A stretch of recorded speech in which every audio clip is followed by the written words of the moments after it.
प्राचीन भारत, एक ऐसी धरती जहां बड़े बड़े साम्राज्य बने, वीर योद्धा हुए और जहां ज्ञान की कोई सीमा नहीं थी।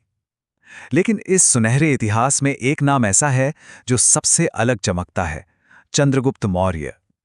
ये कहानी है उस शख्स की जिसने इतिहास के सबसे महान साम्राज्यों में से एक की नींव रखी। ये सिर्फ एक कहावत नहीं है, बल्कि चंद्रगुप्त के जीवन का पूरा सार है। उनकी कहानी किसी जन्मसिद्ध अधिकार की नहीं, बल्कि मेहनत से हासिल की गई महानता की है। तो चलिए इस कहानी में गहरे उतरते हैं। हमारी कहानी की शुरुआत होती है लगभग 340 ईसा पूर्व से, एक ऐसे भारत से जो कई टुकड़ों में बटा हुआ था। जरा उस दौर की कल्पना कीजिए, एक उथल-पुथल का समय, जहां हर राज्य अपनी सीमाओं को बढ़ाने के लिए एक दूसरे से लड़ रहा था। और इसी उथल-पुथल और अराजकता के बीच एक ऐसे लड़के का जन्म हुआ जो सब कुछ बदलने वाला था। ये थे युवा चंद्रगुप्त।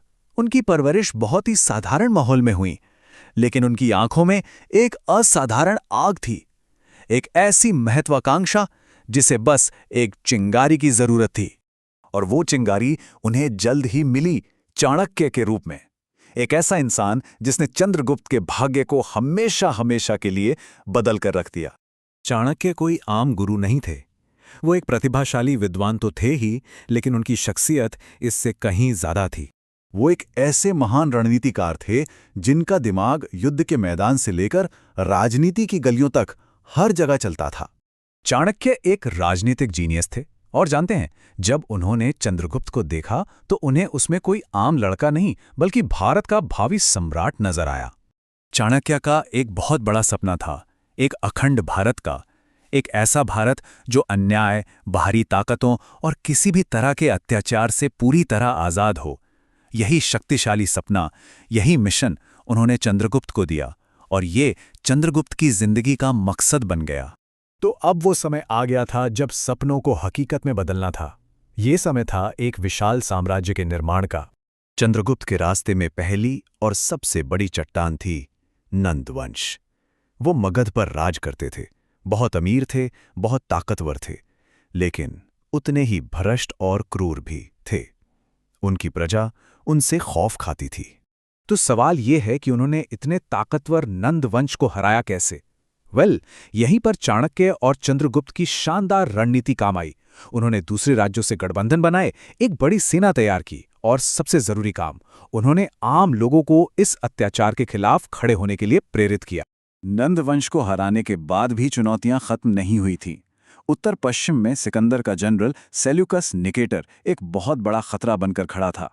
पूरी दुनिया को यही लगा कि एक युवा भारतीय राजा एक अनुभवी यूनानी सेनापति के सामने भला कैसे टिक पाएगा। लेकिन चंद्रगुप्त ने सबको गलत साबित कर दिया। उनकी जीत इतनी जबरदस्त और निर्णायक थी कि सेल्यूकस को एक शांति समझौता करना पड़ा, जिसमें उसने चंद्रगुप्त को 500 युद्ध हाथी तोहफे में दिए। ये सिर्फ एक नंबर नहीं था, ये चंद्रगुप्त की ताकत और भारत के उदय का एक प्रतीक था। तो इन सभी जीतों का नतीजा क्या निकला? नतीजा था एक विशाल मौर्य साम्राज्य का जन्म, जिसने इस उपमहाद्वीप को हमेशा के लिए बदल दिया। जरा इस साम्राज्य की विशालता की कल्पना कीजिए। पश्चिम में अफगानिस्तान से लेकर पूरब में बंगाल तक, और उत्तर में हिमालय की चोटियों से लेकर दक्षिण में दक्कन के पठार तक, सब कुछ एक झंडे के नीचे था। और इतना बड़ा साम्राज्य सिर्फ तलवार के दम पर नहीं चल सकता था, बल्कि इसे एक बहुत ही कुशल प्रशासन ने संभाला हुआ था।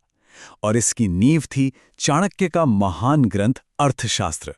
ये शासन, अर्थव्यवस्था और न्याय की एक ऐसी व्यवस्था थी जो उस समय से सदियों आगे की सोच रखती थी। और ये समझना बहुत जरूरी है कि चंद्रगुप्त की ये जो उपलब्धि थी, वो सिर्फ एक सैन्य जीत नहीं थी, ये एक सोच की जीत थी, अखंड भारत के विचार की जीत थी। इतिहास में पहली बार इस उपमहाद्वीप ने एक होकर अपनी असली ताकत को महसूस किया था। लेकिन हर कहानी की तरह इस कहानी का भी एक आखिरी अध्याय था, जो जीत और शासन से बिल्कुल अलग था। अपने जीवन के शिखर पर पहुंचने के बाद चंद्रगुप्त का रास्ता एकदम बदल गया। जैन धर्म से प्रभावित होकर उन्होंने आध्यात्मिकता को अपना लिया। सोचिए, वो सम्राट जिसने लाखों लोगों पर शासन किया था, उसने अपना सिंहासन छोड़ दिया और शांति और ज्ञान की खोज में एक तपस्वी बन गया। चंद्रगुप्त मौर्य की विरासत सिर्फ उनके जीते हुए युद्धों और बनाए गए साम्राज्य तक ही सीमित नहीं है। नहीं नहीं, उनकी विरासत है उनका साहस, उनकी दूरदृष्टि और एक साधारण लड़के से सम्राट बनने की वो अविश्वसनीय यात्रा। और ये कहानी हमें एक बहुत गहरे सवाल के साथ छोड़ जाती है। किसी शासक की असली विरासत को क्या चीज़ परिभाषित करती है? क्या वो जंगें जो उसने जीती, या वो शांति और एकता जो वो अपने लोगों के लिए लेकर आया? चंद्रगुप्त की कहानी हमें दोनों ही बातों पर सोचने के लिए मजबूर करती है।